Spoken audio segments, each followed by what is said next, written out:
Pegadas do Diabo, de acordo com um artigo da Wikipédia que encontrei, em 1855, no leste e sul de Devon, Inglaterra, um incidente estranho ocorreu que deixou testemunhas bastante confusas e perturbadas. Como a história relata, em fevereiro daquele ano houve uma forte tempestade de neve e na manhã seguinte mais de 30 relatórios em diferentes locais na Inglaterra de um rastro aparentemente interminável de cascos na neve. Testemunhas do incidente alegavam que o príncipe cobriu mais de 100 milhas de terreno, o que, segundo a Wikipédia, deixou muitas pessoas muito confusas sobre o que ela os causou.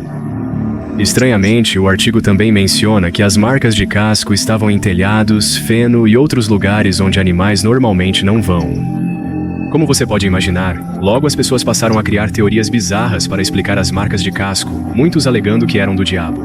Eu acho porque algumas pessoas acharam que o príncipe parecia impressões de cabra. Obviamente, há teorias mais racionais para explicar o aparecimento dessas marcas em tantos lugares ao mesmo tempo.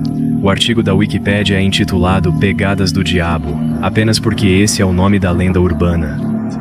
Considere que essa teoria pode ter sido inventada por um grupo de moradores entediados do século XIX. O artigo realmente menciona que há pouca evidência de que o incidente aconteceu no primeiro lugar, o que é muito estranho em si mesmo. Segundo a Wikipédia, um artigo publicado em 1950 pediu que quem tivesse informações sobre as misteriosas marcas de casco se apresentasse. Embora o artigo tenha sido publicado quase 100 anos após o suposto incidente, a Wikipédia diz que isso levou à descoberta de um monte de artigos escritos por um inglês na década de 1850. Esses documentos incluem cartas para amigos, que mencionaram as marcas de casco várias vezes. Curiosamente, em uma das cartas, o homem confessou ter inventado a história sobre as marcas pertencerem a cangurus que escaparam da coleção de um homem rico para evitar que acreditassem que eram do diabo. Além da superstição de que as marcas foram deixadas pelo diabo, também surgiram teorias mais lógicas nos meses seguintes ao incidente. De acordo com o Major Carter, o príncipe não foi causado por nenhum animal, mas por um balão que foi liberado de um estaleiro próximo com as cordas ainda presas, explicando por que apareceram em um único arquivo. Ainda, céticos apontaram a baixa probabilidade de um balão viajar tão longe sem ser parado por obstáculos como árvores ou casas, e outras fontes esclareceram que as trilhas abranger 100 milhas seria impossível, tornando essa parte da história provavelmente inventada ou exagerada. Segundo a Wikipedia, outra teoria para as impressões de casco é que poderia ter sido apenas os bostos que decidiram caçar naquela noite, pois esse é o animal que deixaria impressões semelhantes às relatadas. Mas embora haja muitas explicações, o fato é que não há evidências conclusivas sobre a origem dessas impressões de casco. E este pode ser um dos eventos históricos que continuarão um mistério. Belmez Face. Belmez é uma pequena aldeia e município com menos de 3.000 habitantes em Córdoba, Espanha. Não é realmente conhecido por nada muito extraordinário, exceto por esta ocorrência documentada na Wikipedia que fala sobre algo muito estranho que aconteceu lá na década de 70. Em 23 de agosto de 1971, a residente Maria Camara afirmou que um rosto humano com uma expressão assustadora apareceu no piso de concreto da cozinha do nada. De acordo com o testemunho de Maria, assim que ela viu o rosto, ela ficou tão perturbada e sabia que não ia ser capaz de desvê-lo, ela ligou ao marido Juan e ao filho Miguel, depois que destruíram o rosto com um machado de porco e colocaram novo concreto. Como a história diz, após o novo concreto ser colocado, um novo rosto apareceu no chão apenas alguns dias depois. O artigo menciona que Maria e sua família relataram o incidente ao prefeito, que ordenou a remoção cuidadosa do concreto para estudos. Fazendo mais pesquisas sobre a história, descobri que depois que eles removeram a segunda laje de concreto, um monte de rostos seriamente perturbadores começou a aparecer por toda a casa, e logo a casa de Maria foi anunciada para turistas de toda a Espanha como a Casa dos Rostos. Segundo a Wikipédia, menos de 9 meses depois, centenas de turistas de todo o país viajaram para Belmaz para ver esses rostos. Obviamente, o zumbido não parou aí. Nas próximas 3 décadas, Marie e sua família continuam a alegar que rostos perturbadores apareceram em toda a casa, às vezes em apenas alguns segundos e na frente deles. Devido à atenção recebida, as autoridades decidiram investigar se Maria e sua família estavam inventando tudo ou se algo estava realmente acontecendo na casa. É onde a história começou a ficar estranha. Embora vários testes tenham sido realizados para determinar se os rostos foram pintados à mão no concreto, os resultados dos testes contradizem, e até hoje não se sabe se os rostos foram pintados por Maria e sua família. O caso até chamou a atenção de um grupo de investigadores paranormais, e alguns deles alegaram que, enquanto eles estavam conduzindo experimentos na casa, supostamente começaram a ouvir vozes quando ninguém mais havia na casa, e eles supostamente viram novos rostos sair do nada no concreto enquanto estavam lá. Como frequentemente ocorre, as autoridades acusaram os investigadores de falta de controle e documentação, quase eliminando a credibilidade do que foi dito. Eles fundaram a casa. Até hoje, ninguém sabe de onde veio o rosto, mas a teoria mais aceita é que Marie e sua família criaram tudo de forma convincente e aproveitaram a frenésia da mídia para ganhos financeiros. Para os céticos, a mídia compartilha a culpa com Maria por publicar artigos sensacionalistas sobre a casa, dificultando testes credíveis pelas autoridades. A lista de sons inexplicáveis. O conteúdo do artigo da Wikipedia nomeado A Lista de Sons Inexplicáveis é tão estranha quanto o título sugere. O artigo lista sons capturados em locais remotos ao redor do mundo pelos hidrofones mais avançados conhecidos. Para os que não sabem, um hidrofone é um dispositivo subaquático que detecta e registra sons oceânicos de todas as direções. Como mencionado na introdução, os arquivos de som foram acelerados até 16 vezes a velocidade original e a frequência aumentada para torná-los audíveis. O que é tão interessante sobre esses sons é que ninguém sabe o que os causa, o que é um pouco perturbador considerando que eles vêm de locais remotos como o fundo do oceano e muito embaixo da superfície da Terra. Por exemplo, um som não identificado, chamado de varredura upsweep, foi captado pela Administração Oceânica e Atmosférica dos Isiwawa, usando uma matriz de hidrofones no Pacífico. Conforme o artigo, o som foi descoberto quando o Laboratório de Meio Ambiente Marinho do Pacífico começou a gravar com sua matriz de hidrofones no oceano entre a Nova Zelândia e a América do Sul.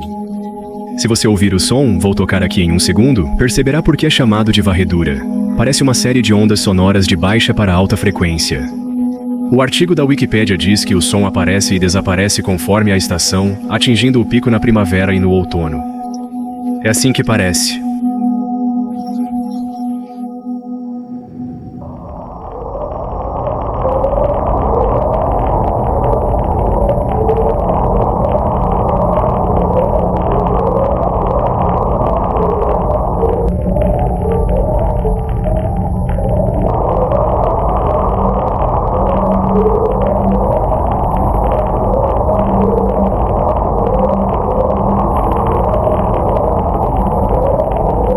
A partir de hoje, os cientistas não têm ideia do que é isto ou de onde vem o som, embora se você tenha sugerido que o varreamento para cima pode ser causado por atividade vulcânica subaquática. Curiosamente, o volume de varredura tem mostrado diminuído continuamente desde o primeiro registro em 1991. Outra coisa louca que os cientistas não podem explicar. Este som, e alguns dos outros sons no próprio artigo são, honestamente, nada fora do comum. Mas o fato de que nem mesmo os principais pesquisadores do campo têm uma única pista sobre o que os causa, é um pouco perturbador quando você realmente pensa nisso. O Homem Angustiado tem um artigo na Wikipédia intitulado O Homem Angustiado, que conta a história de uma pintura visualmente perturbadora com o mesmo nome, de propriedade de um homem de Cumbria, Inglaterra, chamado Sean Robinson. Segundo o artigo, Sean afirma que a pintura caiu na propriedade de sua avó em algum momento no passado distante, e quando ela morreu, ela supostamente a deu a ele. Mas, conforme descrito no artigo da Wikipédia, o proprietário insiste que a pintura é especial, pois sua avó lhe contou que o artista misturou seu sangue com a tinta antes de cometer suicídio. A história é um pouco vaga, não consigo encontrar mais informações sobre quem é o suposto artista ou quando o Homem Angustiado foi pintado, o que torna tudo difícil de acreditar. Eu fiz mais pesquisas e encontrei outras fontes onde o Sean afirma que a avó escondeu a pintura no sótão por mais de 25 anos. Como essa história diz, antes de dar a Sean, ela mencionou que supostamente experimentou atividades paranormais em sua casa, com a figura escura de um homem aparecendo de repente em horas aleatórias da noite, acompanhada de gritos, gemidos e choros. O artigo da Wikipédia também contém um link para o YouTube de Sean, onde ele explica que, após herdar a pintura, sua família começou a experimentar atividades paranormais em casa, com uma figura escura aparecendo à noite. Sean afirma que antes de herdar a pintura, ele era um total cético, mas depois de trazê-la para casa, ele supostamente começou a ouvir barulhos de choro que ficaram cada vez mais alto a cada noite, até que eventualmente ele não conseguiu mais negar a suposta atividade paranormal ocorrendo em sua casa. Ao longo dos anos, a pintura chamou a atenção de vários chamados investigadores paranormais. O canal YouTube de Chan, onde ele documenta a suposta atividade maligna, desde então cresceu para 20 mil assinantes. Em 2017, um cineasta independente planejava fazer um filme e adquiriu os direitos de Chan, mas parece que nunca foi lançado ou não teve muito sucesso. Em resumo, vejo muitos sinais claros de que a história do homem angustiado não é verdadeira. Para começar, os vídeos no canal YouTube de Chan, onde ele carregou imagens de atividades paranormais em sua casa, são claramente fabricados. Além disso, a história por trás da pintura em si é tão vaga e distante que acho difícil acreditar que ela tem até um grão de verdade. Eu sou mais inclinado a concordar com todas as pessoas que acusaram Chan de pintar a obra de arte ele mesmo e usar a história da avó como desculpa para não fornecer mais detalhes sobre o suposto artista. No geral, o homem angustiado definitivamente faz uma boa história assustadora, mas eu não vejo nenhuma razão real para pensar que isso é algo além de uma farsa criativa para chamar atenção e talvez ganhar alguns dólares com uma história inventada. Torradeira P.O. Em 7 de outubro de 1849, Edgar Allan Poe morreu em Baltimore sob circunstâncias muito misteriosas. De acordo com um artigo da Wikipédia, a partir de algum momento na década de 1930, todas as manhãs no aniversário de Poe, um homem vestido de preto com uma bengala de ponta de prata e rosto quase totalmente coberto por um lenço ou capuz, de alguma forma se infiltrava no Westminster Hall e no enterro em Baltimore, e encontrava o caminho para o túmulo de Poe. O artigo menciona que o homem depois derramava um copo de conhaque Martel para si mesmo, levantava um brinde em honra a Poe, organizava 3 rosas vermelhas na lápide ao lado de sua garrafa de conhaque inacabada e saía. Curiosamente, o Torradeira de Poe, como ele se tornou conhecido em Baltimore, nunca procurou publicidade e sempre se esgueia no chão ardiente despercebido. Todos os anos após sua primeira aparição, uma multidão de espectadores começava a se reunir na manhã do aniversário de Poe para tentar ver o homem, mas ele raramente era visto ou fotografado.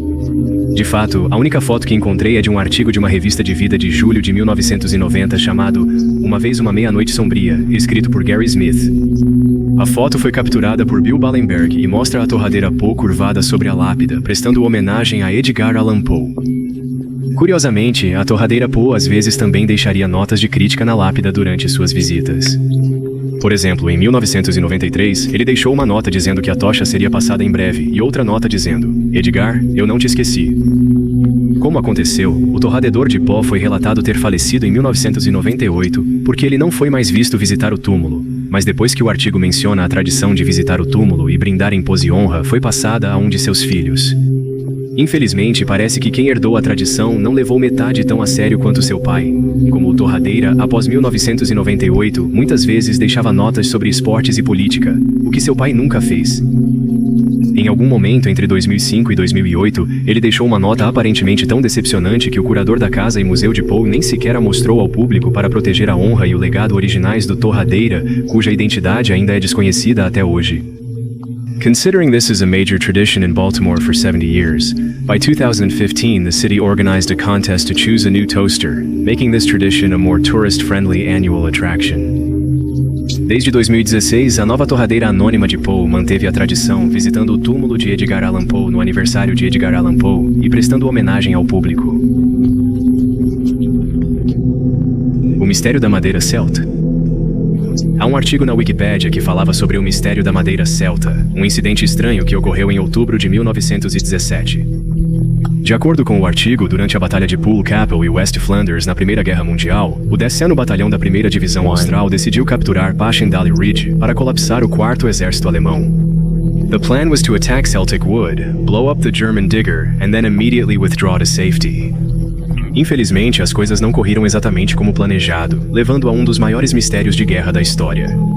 The article mentions that a little after 5 a.m. on October 9th, 7 officers and 78 men from the 10th Battalion began invading Celtic Wood, which was the last time many of them were seen.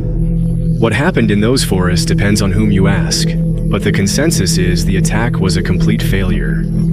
Segundo os jornais britânicos e austrais de guerra, o ataque foi considerado uma vitória, mas o deceno comandante de batalhão Maurice Wilder Nelligan, que estava lá quando tudo aconteceu, teve uma visão completamente diferente sobre os eventos.